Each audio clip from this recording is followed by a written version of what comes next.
You've seen the headlines. Trump's tariffs will raise prices on everyday goods. And yeah, they probably will. Tariffs hit fast, they're visible, you feel them.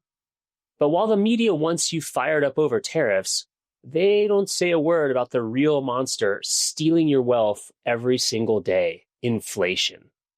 Tariffs raise prices overnight, but inflation, that's the slow, invisible theft of your time, your energy, and your life.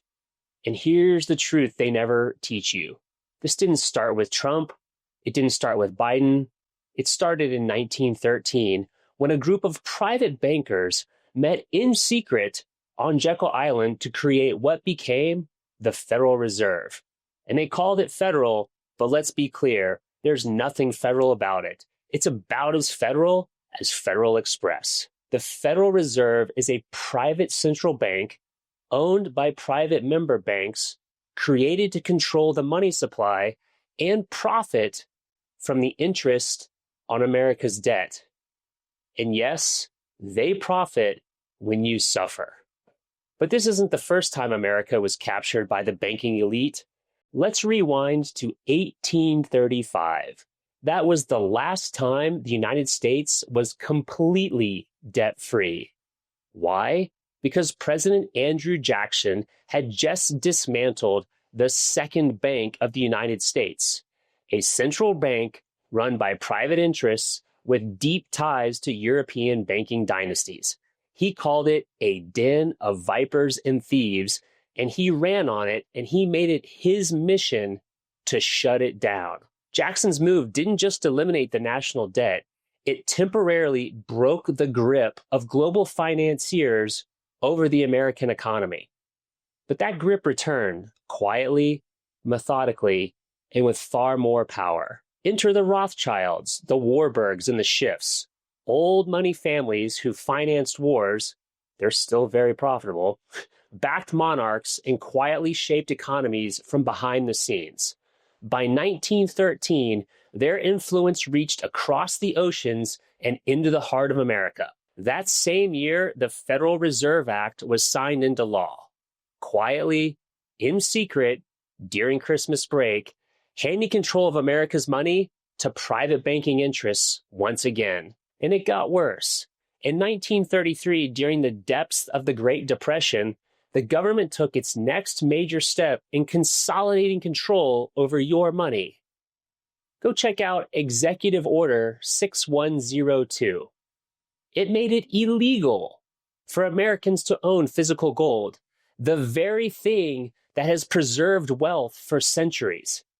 People were forced to turn in their gold to the Federal Reserve under the threat of fines and imprisonment.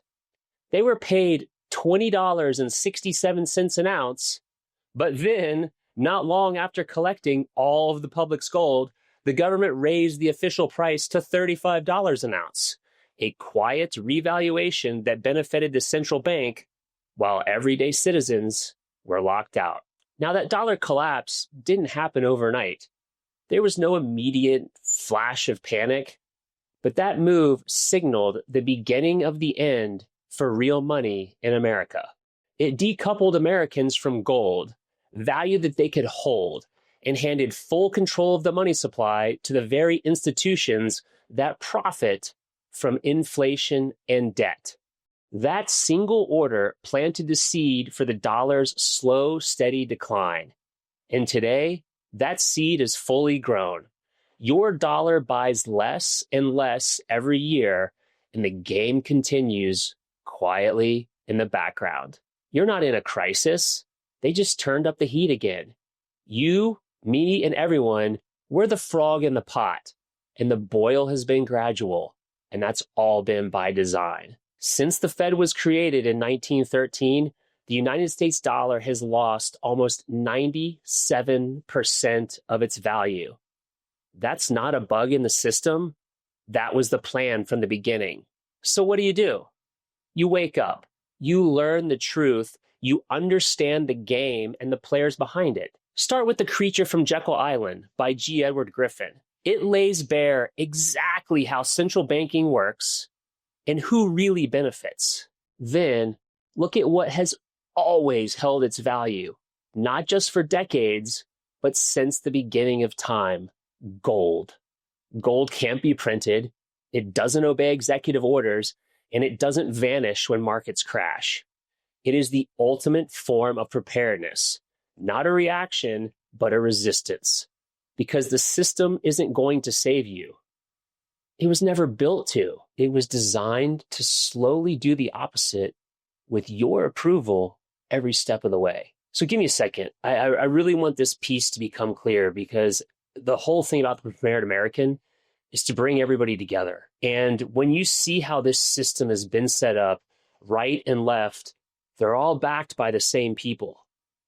And if you take every single thing that's happened, and if you root it down, it all goes back to printing money, and it all goes back to usury, which is the interest on that money. So whether the left, let's just use generalizations. So the left will use social programs and things like that.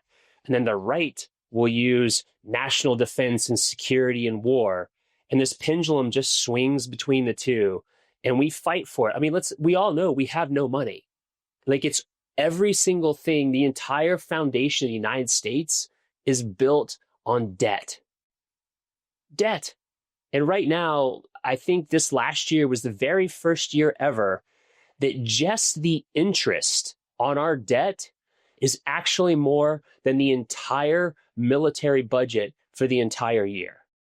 Think about that. Think of the millions of people employed by the military. Think of all the ships and submarines and aircraft and everything. Think of all the money that goes into that.